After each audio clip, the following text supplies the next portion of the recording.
अपनी बेटी का मुख निहार रहे हैं। बोलो मोह में मोह बढ़ता जा रहा है कि नहीं बढ़ता जा रहा है? जल्दी बोलो, बढ़ता जा रहा है? मोह में मोह बढ़ता जा रहा है। मुख देख रहे हैं। देखत ही सिय मूरत को निज अंग विसूरत खोवन लागे, मंत्री सवे मन मौन धरे मिथिलेश की मूरत जोवन लागे। ये मंत्री महाराज का मुख देख रहे हैं जनक जी का, हो क्या गया इनको, गजब, ऐसा मोह तो कभी देखा ही नहीं गया। आज महाराज को क्या हो गया है? मंत्री सवे मन मौन, मौन हो गए। क्या क्या? मंत्री सवे मन मौन धरे मिथिलेश की मूरत जोवन लागे, मानो विराग की राख महीप दृगंचल बिंदु सुधोवन लागे। मानो विराग की राख महीप दृगंचल बिंदु सुधोवन लागे, ज्ञान की तो मर्याद मिटी, हा जान की रोवन लागे, हा जान की रोवन लागे। हा जानकी, हा जानकी, हा जानकी कह करके महाराज अधीर होकर रोने लगे। यह है जनकपुर की बात, लेकिन चित्रकूट की बात नहीं है ये। चित्रकूट में तो तापस वेश जनक सी देखी, भयो प्रेम परितोष विशेखी। क्यों भाई, आपको थोड़ा अटपटापन आश्चर्य प्रतीत हो रहा है कि नहीं हो रहा है? जल्दी बताओ, हो रहा है कि नहीं हो रहा है? भयो प्रेम परितोष, आज मुझे शांति मिल गई। अधीर तो मैं उस दिन हो रहा था जब बेटी की विदा कर रहा था, आज मुझे संतोष मिल गया। आज समाज का उल्टा दृष्टिकोण है कि नहीं? बोलो, उल्टा दृष्टिकोण है। अगर आज का कोई बाप देख लेता बेटी को इस भेष में, तो सबसे ज्यादा खरी खोटी सुनाता दशरथ जी को। बोलो सुनाता कि नहीं सुनाता? कि मैंने कौन सी कसर की थी? अरे तुम्हारे बेटे को वनवास मिला था, मेरी बेटी को ऐसी कैसी दुर्दशा में भेजा है? बोलो, मैंने इतना सब दिया है, कौन कमी कर दी थी? अगर कोई कमी थी तो पहले सूचना तो पहुंचा देते। हम चित्रकूट में पहले से मकान बना के तैयार कर देते, चित्रकूट में बहुत बढ़िया आलीशान बना के तैयार कर देते, पता तो देते, कम से कम जानकारी तो देनी चाहिए थी। जानकारी भी नहीं दी, लेकिन मेरी बेटी की ये दुर्दशा। बोलो खरी खोटी सुनने को मिलती कि नहीं मिलती? खरी खोटी सुनने को मिलती। पता नहीं आए बाएं साएं क्या बकने लगता बाप है। थोड़ी सी त्रुटि हो जाती है व्यवस्था में, अब तुम भी तो अधीर हो जाती हो, पता नहीं क्या स्वभाव है? जरा सी कोई ससुराल में कमी हुई, हेलो पिताजी, अरे राम राम राम, क्या तुम्हारा क्या मानसिकता बन गई, समझ में नहीं आ रहा है। हाय हेलो गलत, बंद करो ये सब हाय हेलो करना। गंभीर बनो, धैर्यवान बनो, समस्याओं से जूझने की कोशिश करो। समस्याएं आएंगी, उन समस्याओं से जूझो, उन समस्याओं को चैलेंज दो, और चैलेंज दो। पिता के पास सूचना पहुंचाने की कोई जरूरत नहीं, तुम अपने विवेक से ही उन समस्याओं का समाधान कर लो। पढ़ाने लिखाने का मतलब क्या हुआ? आज तुम्हारे पिता ने तुम्हें पढ़ाने लिखाने में शिक्षा की ऊंचाई तक पहुंचाया, हजारों रुपया करोड़ों रुपया खर्च किया है। इसलिए किया है कि कभी कोई चुनौती आ जाए, कोई समस्या आ जाए, तो अपने विवेक से समाधान कर लेना। बेटी मेरे पास सूचना नहीं आनी चाहिए, अपने विवेक से ही समाधान कर लेना। पढ़ाने लिखाने का यही अर्थ होता है कि नहीं होता है? बोलो। और सबसे ज्यादा शिक्षा की क्रांति में बेटियां आगे हैं इस समय, बेटों से ज्यादा आगे कौन है? बेटियां हैं। गलत कह रहा हूं क्या मैं? हमारे देश की बेटियां ऊर्जावान हैं, आज बहुत अच्छे अंकों से पास हो रही हैं बेटियां, नाम कर रही हैं, ऐसी बात नहीं। लेकिन थोड़ी छोटी छोटी बातों पर पता नहीं क्या हो जाता है कि सारी शिक्षा मिट्टी में मिल जाती है। बोलो मिल जाती है कि नहीं? और एक समस्या का पहाड़ खड़ा हो जाता है, छोटी सी समस्या वो पहाड़ बन करके उभर आती है। बोलो आती है कि नहीं आती है? दोनों परिवार प्रभावित हो जाते हैं, पिता का भी परिवार प्रभावित है और पति का भी परिवार प्रभावित हो जाता है। रामायण का मंच आवाहन कर रहा है, मानस की कथा आपको संकेत दे रही है। समस्याओं को चैलेंज दो और उन समस्याओं को नष्ट करने के लिए पूरी शिक्षा की ऊर्जा लगा दो कि ये समस्या हम परिवार में आई है यहीं समाप्त कर देंगे, ना तो समाज तक जाने देंगे इसका संदेश, और ना ससुराल ना मायके तक जाने देंगे। ससुराल की समस्या घर के अंदर ही समाप्त कर देंगे। यही है सीता का चरित्र। ये किसका चरित्र है? भगवती सीता का चरित्र है। सीता याश्चरितम। वाल्मीकि रामायण तो भगवती सीता के चरित्र से प्रारंभ हुई है। क्यों भाई? रामचरितमानस राम के चरित्र से और वाल्मीकि सीता के चरित्र से। साधारण बात नहीं है। आप बहुत बड़ी ताकत है, बहुत बड़ी शक्ति है, बहुत बड़ी ऊर्जा है। ये जो फोन वगैरह मिले हैं, मोबाइल वगैरह मिले हैं, ये तो आपकी समस्या का जो विशेष समस्या आ जाए उसके समाधान के लिए उनका सदुपयोग करना सीखो। दुरुपयोग नहीं, सदुपयोग। अच्छी व्यवस्था है, मैं उस व्यवस्था का विरोध नहीं कर रहा हूं, लेकिन सदुपयोग हो तब ठीक है, दुरुपयोग नहीं होना चाहिए। ये क्या एक एक सेकंड की बात जो है करना और पहुंचाना, परेशानी में डालना, नहीं नहीं, गलत। इसका सदुपयोग करो, अपने विवेक का परिचय दो, अपनी विवेक की ऊर्जा से समस्याओं का समाधान करना सीखो। बेटियों के लिए भगवती सीता का चरित्र आपको ये प्रेरणा दे रहा है। आइए सुनिए, जनक जी महाराज ने हृदय से लगा लिया बेटी को, रोने लगे फूट फूट करके। अब मंत्रियों ने सोचा कि गड़बड़ हो जाएगा, अगर ज्यादा जो है रोए तो बेटी की विदाई नहीं हो पाएगी, सीता जी की विदाई में एक अवरोध पैदा हो जाएगा। इसलिए अब करना क्या चाहिए? समझाना चाहिए। तो मंत्री लोग कहने लगे, महाराज धैर्य धारण करो, धैर्य धारण करो, धैर्य धारण करो। नारद जी वहां भी पहुंच गए। नारद जी का काम ही है ना ये, वहां नारायण नारायण नारायण। मंत्रियों ने कहा, अच्छे आए महात्मा, बहुत बढ़िया है, बहुत बढ़िया, आपने बहुत अच्छा किया। क्या समझा दो, हमारे राजा को समझा दो। नारद जी ने कहा, क्या बात है महाराज, इतने अधीर क्यों हो रहे हो? इतना अधीर ब्रह्मज्ञानी को नहीं होना चाहिए। महाराज जनक ने कहा, नारद तुम समय से आ गए हो, मेरी वेदना को ये मंत्री क्या समझेंगे? मेरे मन के रहस्य को ये मंत्री क्या समझेंगे? इनमें इतना ज्ञान है क्या? नारद जी ने कहा, बड़े बड़े महात्मा नहीं समझ पाते आपके मर्म को। बोले, आप समझोगे नारद, आप समझोगे, क्योंकि आप भक्ति के आचार्य। क्या हो आप? भक्ति के आचार्य हो, इसलिए आप मर्म को समझोगे। अब मेरी वेदना समझ लो। नारद जी की वार्ता जनक जी से हो रही है। क्या वार्ता? क्यों दुख? इसलिए कि मैं कौन हूं? विदेह। नारद जी ने कहा, आप विदेह हैं, और बेटी मिली है वैदेही। उर्मिला के साथ वैदेही शब्द नहीं, श्रुतकीर्ति मांडवी के साथ वैदेही शब्द नहीं, केवल सीता जी के साथ जुड़ा है वैदेही। क्यों भाई, जुड़ा है कि नहीं जुड़ा है? जल्दी बोलो।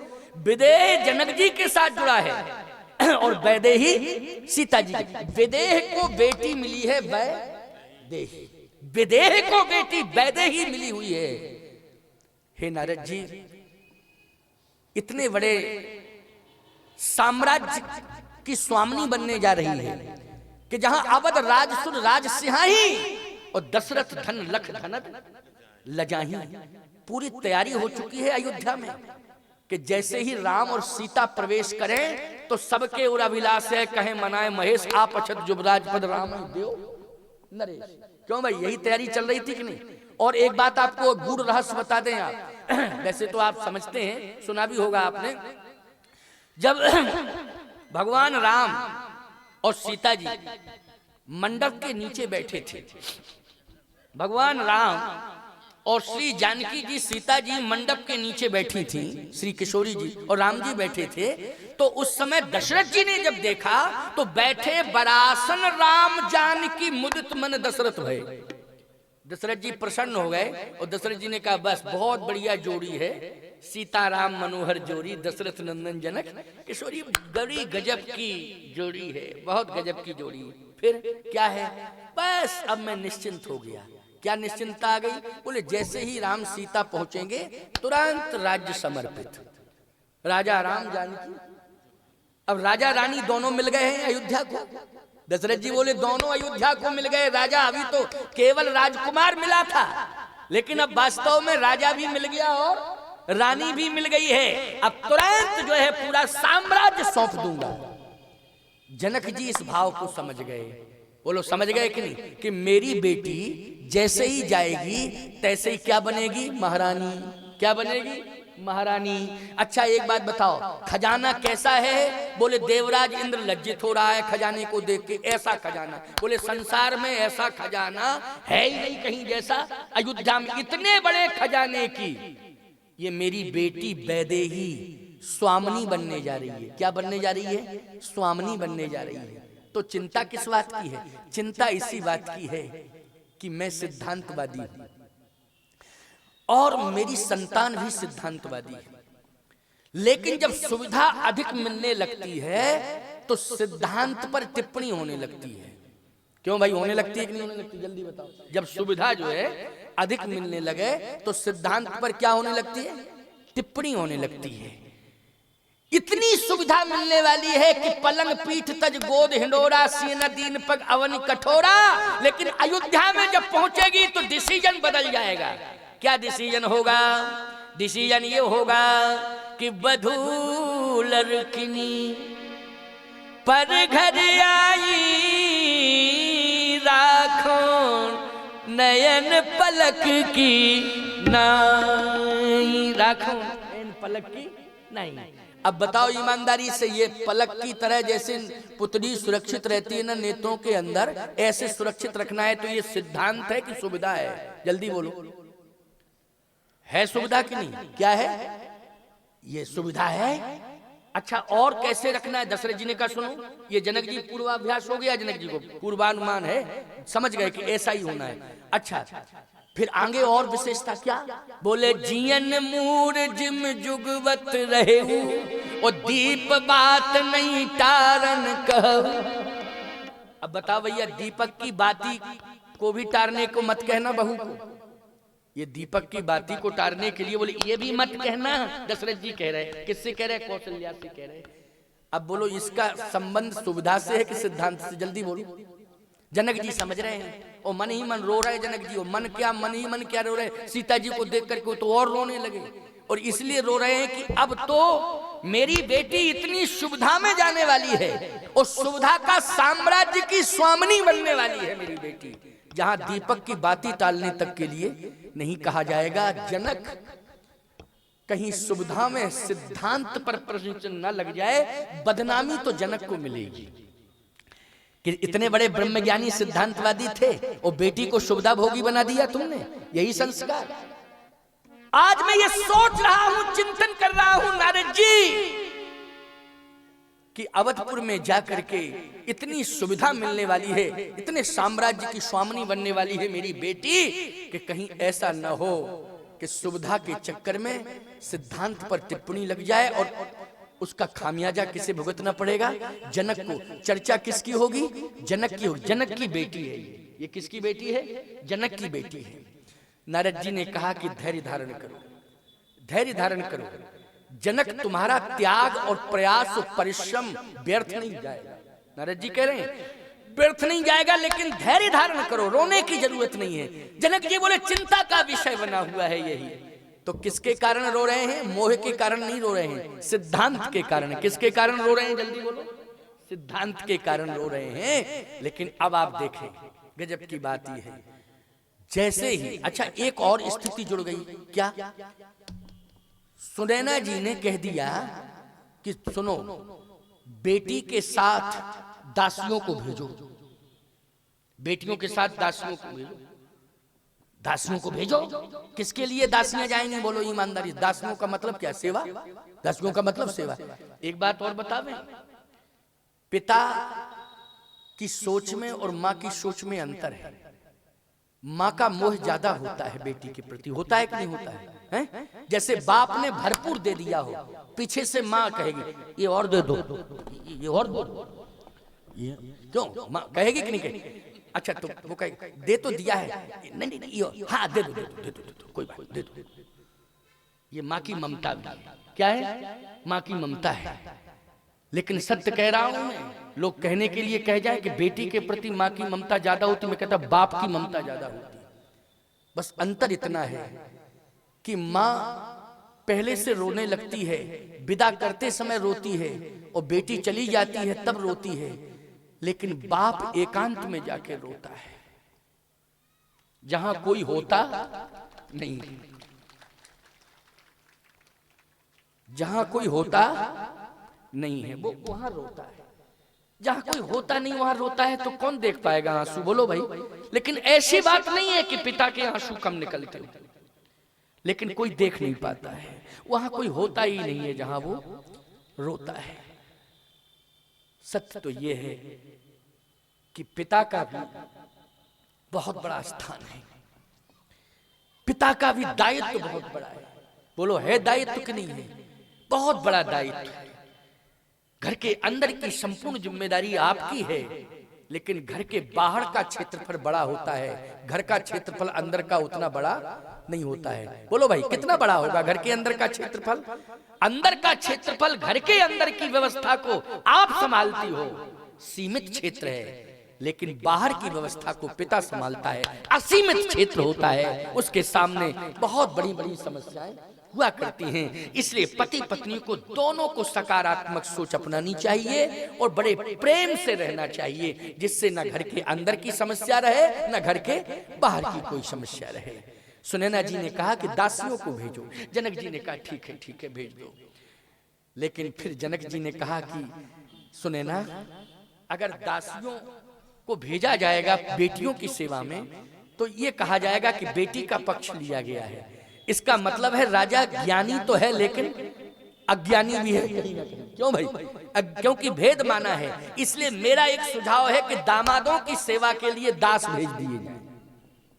बोलो भाई, ये संतुलन बनाने की बात है कि नहीं? जल्दी बोलो, ये किसकी बात है? बोलो भाई, ये संतुलन बनाने की बात है कि नहीं? और अगर दासियां चली जाती बेटियों की सेवा के लिए, तो कहीं ससुराल में ये ना होता कि देखो भैया बहुत बड़े आदमी थे तो बेटियों की व्यवस्था तो कर दी, लेकिन दामाद का तो कोई सम्मान ही नहीं है, दामाद के बारे में तो सोचा ही नहीं है। क्यों भाई? लेकिन क्या बात है साहब, तराजू का पल्ला रखिए, उस पर तौलिए।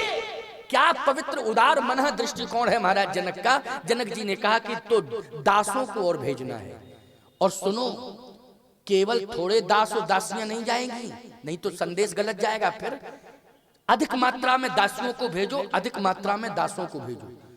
बेटी और दामादों की सेवा भी होनी चाहिए, लेकिन बेटी के समान और दामाद के समान जो भी वहां रहते हों, उन सबकी सेवा भी होनी चाहिए। जनकपुर की ओर से ऐसा दासी दास दिए बहु तेरे, बहु तेरे मानी असंख्य भेजे। बोलो भेजे कि नहीं भेजे? इसका मतलब है कि मिथिला में भी कहीं कोई सेवा से वंचित न रह जाए। अगर महिलाएं हों तो दासियां अधिक भेजो, पुरुष हैं ज्यादा तो दास अधिक भेजो। वहां की महिलाएं, वहां के पुरुष कोई सेवा से वंचित न रह जाएं। बोलो राम राज्य की पृष्ठभूमि पहले ही से बना के तैयार कर दी कि नहीं कर दी? जल्दी बोलो, कर दी कि नहीं कर दी? इसलिए मैं कहता हूं ये सोच केवल मिथिला की हो सकती है, ये सोच जनक की हो सकती है। याद रखना, जनक मानी होता है पिता। सीधी सी बात, तुम सब भी जनक हो। जिनके बच्चे पैदा हो गए हैं, बोलो वो जनक है कि नहीं? जल्दी बोलो, क्या हो तुम? नाम से कुछ भी हो, संग प्रसाद दास जो भी लगाते हो, लेकिन ईमानदारी से बताओ, अगर संतान पैदा हो गई है तो तुम क्या हो?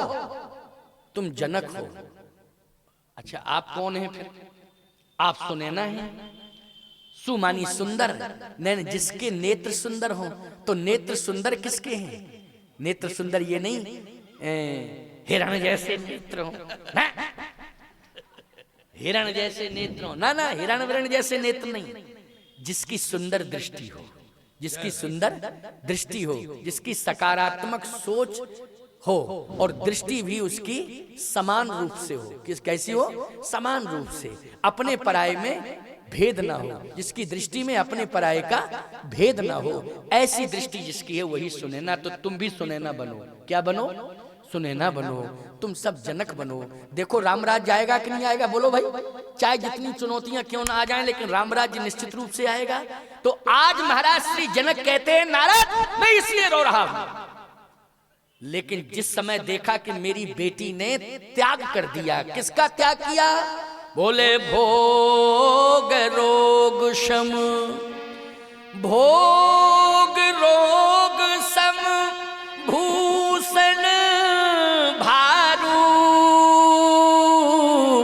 ओ यम यातना सदस संसारू, जही लगनाथ ने ही अरुणाते, पिय बिनती तरण ताते।